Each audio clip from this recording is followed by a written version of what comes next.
My name is Elizabeth Carter, and I always believed that family was everything. I spent my whole life raising my children, putting their needs above my own, making sure they had the best of everything. But as the years passed, I started to notice something chilling. The people I loved the most were slipping away, treating me like a forgotten obligation rather than a mother. Then one day, I decided to test them, to see if they truly cared, or if I was just another burden they had to deal with. So I did something unthinkable. I told them I was dying. I expected love, concern, and a desperate effort to be by my side. What I got instead shattered me. But the worst part? When the truth finally came out. Karma had one last cruel twist waiting for me. For most of my life, I took care of everyone. My husband, my children, I poured every ounce of my energy into making sure they had the best. I wasn't just their mother, I was their foundation, their rock. I thought love was about sacrifice, about giving without expecting anything in return. But over the years, I started noticing something unsettling. The calls became less frequent. The visits turned into obligations rather than moments of joy. My children, now grown, had their own lives, their own families. I understood that. I wanted them to be independent, to chase their dreams. But there was a difference between being busy and simply not caring. And the signs were impossible to ignore. It was the little things at first, holidays where my presence felt like an afterthought, birthdays they forgot to call for, emergencies where I wasn't their first phone call. Then there were the bigger things. When my husband passed away, I thought my children would rally around me, support me the way I had always supported them. Instead, they sent their condolences over text. Text, no visits, no phone calls. Just empty words on a screen. That was when something inside me cracked. I started wondering if I wasn't their mother, if I wasn't useful to them anymore, would they even notice if I disappeared? If something terrible happened to me, would they even care? Or had I spent my entire life loving people who wouldn't do the same for me? So I made a choice. A dangerous, terrifying choice. I told them I was sick, terminally ill. I didn't want to manipulate them. I just wanted to know the truth. I wanted to see if they would show up for me the way I had always shown up for them. If they would fight for me, support me, care for me, or if I was nothing more than a burden they were ready to discard. Their reactions were nothing like what I expected, and that was when my heartbreak truly began. I sat by the phone, staring at the numbers on the screen, my fingers hovering over the call button. My heart pounded in my chest, not from sickness, but from something much worse. Doubt. Would they even care? Would they drop everything and come running, the way I had always done for them? I took a deep breath, swallowed my pride, and pressed dial. The first call went to my eldest son, Daniel, a successful businessman, always busy, always moving. The phone rang for a long time before he picked up. "Hey, Mom, everything okay?" His voice was distant, distracted. I could already picture him sitting at his desk, barely glancing at his phone screen. I didn't want to worry you, but the doctors say it's bad. I don't have much time left." Silence. Then a sharp inhale, as if he was searching for the right response. "Wow, Mom, that's terrible. I'm so sorry." That was it? That was all he had to say? "I know you're busy, sweetheart." I forced a weak chuckle, hoping, praying he'd interrupt me with urgency, with panic, with anything that showed he cared. But he didn't. "Yeah, work is crazy right now, but I'll try to visit soon. Maybe next month?" I clenched my jaw. Next month? I had just told him I was dying, and he was penciling me in like a business meeting? I hung up, feeling hollow. I tried again. Next was my daughter, Rachel, the golden child, the one who used to cling to my skirt and beg me never to leave her side. "Mom, oh my God, are you serious?" For a moment, hope flickered in my chest. Maybe Rachel would be different. Maybe she would. I don't know if I can come right now. The kids have soccer tournaments, and Ben's been traveling for work. It's just really bad timing. Bad timing? I swallowed the lump in my throat. "Rachel, I don't know how much time I have." I know, but it's just, so hard. "Maybe we can do a video call soon?" A video call? I could feel the walls of my heart cracking, but I wasn't done yet. Call after call, excuse after excuse. "Flights are expensive this time of year. You know how crazy things are with the kids." "I wish I could, Mom, but you know how it is." I knew exactly how it was. I had spent decades of my life giving everything to them. My time, my energy, my love. And now, when I needed them the most, they couldn't even be bothered. That night, I sat alone in the dim glow of the living room lamp, staring at the phone in my lap. My chest ached, but it wasn't from sickness. It was from something much worse. Heartbreak. I thought back to all the sacrifices I had made for them. The nights I stayed awake, rocking them to sleep when they were sick. The mornings I woke up before dawn to make their favorite breakfasts. The years I spent putting my own dreams on hold just to make sure they had everything they needed. And now, in my darkest moment, they had abandoned me. Maybe I had been blind all along. Maybe my love had made me foolish. But I wasn't going to be foolish anymore. I wiped my tears and sat up straighter, a new resolve hardening inside me. They thought I was weak, helpless, alone. They had no idea what was coming. Before we continue this story, I want to connect with you, my incredible viewers. Where are you watching from? Drop your country's flag in the comments below. And hey, I know you might be watching this alone. But let me remind you, wherever you are, you're not alone. Because right now, I'm here, sharing this story with you. And trust me, you're going to want to hear what happens next. Because my so-called family thought they could turn their backs on me without consequences. They were wrong. The next morning, I woke up with a plan. If my children could turn their backs on me so easily, then they didn't deserve to know the real truth. I called my lawyer first. "Are you absolutely sure about this?" he asked, his voice cautious. "Yes," I said firmly.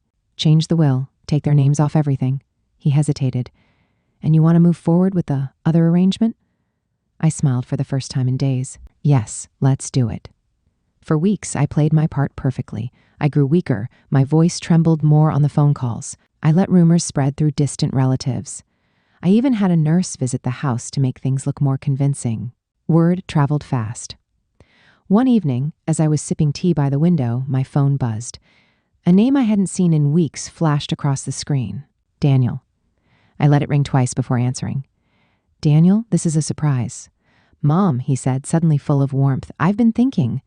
Maybe I should come see you. Work's been crazy, but I can move some things around." "How convenient." "That's sweet of you, honey. But I wouldn't want to be a burden." No, you're not a burden at all. Actually, Rachel and I were talking, and we think we should all be there for you right now." Oh, now they cared. Now that the clock was supposedly running out. "That's so kind of you," I murmured. "Let me check with my nurse to see if I'm up for visitors." I hung up, staring at my reflection in the window. The game had officially begun. 3 days later, my children arrived. Daniel walked in first, dressed in an expensive suit, carrying a leather briefcase like he had just stepped out of a boardroom. Rachel followed, looking picture-perfect as always, though there was a nervous edge to her smile. "Mom!" she gasped, rushing over. "You look thinner." I smiled weakly. "The illness does that to you." They sat beside me, suddenly the picture of concerned children, asking about my health, fluffing my pillows, offering to bring me water. It was almost amusing how hard they were trying now, but I wasn't fooled. I saw the way Daniel's eyes darted around the house, lingering on my valuables. I caught Rachel exchanging glances with her husband when she noticed the paperwork stacked on my desk. They weren't here for me. They were here for what I was leaving behind. So I decided to give them exactly what they wanted. I let them believe I was at death's door. I let them fuss over me, pretending to be the devoted children they had never been. And then one evening, as we all sat together in the living room, I dropped the final bombshell. "I've made some changes to my will," I said, my voice barely above a whisper. Their heads snapped up. "Oh?" Daniel asked casually, too quickly. "Yes," I sighed. I realized something. Money doesn't mean anything if it's left to people who don't truly care. Rachel swallowed hard. "Mom, what are you saying?" I took a deep breath, looking at them both. "I'm leaving everything to someone who has been there for me when no one else was." Silence. Then, "Who?" Daniel's voice was sharp, demanding. I leaned back in my chair, savoring the moment. "My nurse." Their faces drained of color. Rachel's mouth opened and closed like a fish gasping for air. Daniel clenched his jaw so tight I thought he might break a tooth. "Mom, you can't be serious," he said, trying to laugh. "She's just an employee." "No," I said softly. "She's family. She sat by my bed when I was weak. She made sure I ate when I had no appetite. She held my hand when I cried." Rachel's voice was shrill. "But we came. We're here now." "Yes, now," I said, my voice turning cold. "But where were you when I needed you?" They had no answer. Because they knew the truth. And so did I. The silence in the room was suffocating. Rachel's hands trembled as she clenched them into fists, and Daniel's face turned red with barely contained rage. I could see the wheels turning in their heads, scrambling for a way out of this nightmare, because to them, losing my fortune was the worst thing that could possibly happen. "Mom, this isn't fair," Rachel finally choked out, her voice laced with desperation. "We're your children." "Are you?" I asked quietly, because when I needed my children, they weren't there. But when they thought I was dying, suddenly they remembered I existed. Daniel exhaled sharply, rubbing his temples. He was always the more strategic one, the planner. I could practically hear the calculations running through his mind as he searched for a way to manipulate me. "Mom, we made a mistake," he said, adopting a softer tone, the same one he used in business meetings when he was closing a deal. "We should have been there for you earlier, but you have to understand, we have busy lives, responsibilities." "And I didn't," I cut him off, my voice sharper now.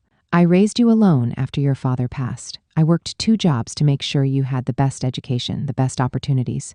I sacrificed everything for you. And now, you expect me to believe that answering a phone call or visiting your own mother was too much of a burden?" Rachel covered her face with her hands, shaking her head. "Mom, please, we're sorry. We thought you were fine. We thought you didn't need us." I laughed, but there was no humor in it. "No, Rachel, you just didn't care."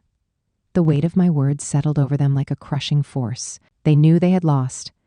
And for the first time in their lives, they were facing consequences they couldn't buy their way out of. Daniel's jaw tightened. "So that's it? You're just going to throw your own children away for some stranger?"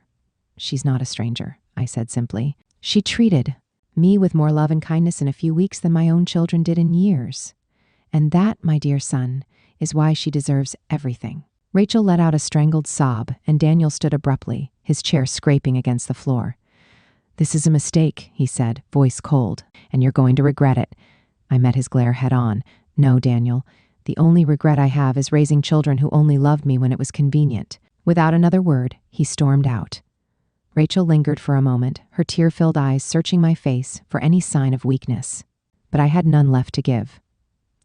Finally, she turned and followed her brother. I sat there in silence, the weight of everything settling over me. For the first time in years, I felt truly free. I had spent my whole life giving and giving, expecting love in return. But now I understood. Love wasn't something you could buy with sacrifices or patience. It had to be freely given. And if my children couldn't love me for who I was, then they didn't deserve the life I had built. I leaned back in my chair, letting out a breath I hadn't realized I was holding. For the first time in my life, I chose myself, and it felt damn good. This story isn't just about betrayal and revenge, it's about self-worth. It's about realizing that love should never be conditional, and that sometimes walking away from toxic relationships is the greatest act of self-respect. Too often, we give and give, hoping for love in return, only to be met with indifference. But at some point, we have to ask ourselves, is this love or just obligation? Now, I want to hear from you. What would you have done in this situation? Do you believe family always deserves forgiveness, or are there times when cutting ties is the right choice? If you liked this story, drop a 2 in the comments. If it wasn't for you, comment 7. I value every opinion. And hey, if you enjoy stories like this, don't forget to like this video and subscribe so you never miss another one. Your support means everything, and trust me, we have so much more to talk about.